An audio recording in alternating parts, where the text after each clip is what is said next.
How to send pictures on TextNow. First of all, open the app on your device and log in with your account.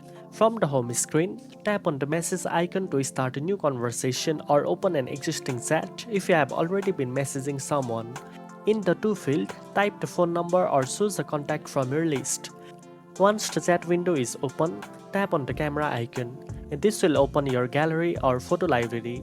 Browse through your photos, select the picture you want to send, and tap the check mark or send option. After that, your chosen picture will appear in the conversation window and the recipient will able to view it instantly just like a normal text message.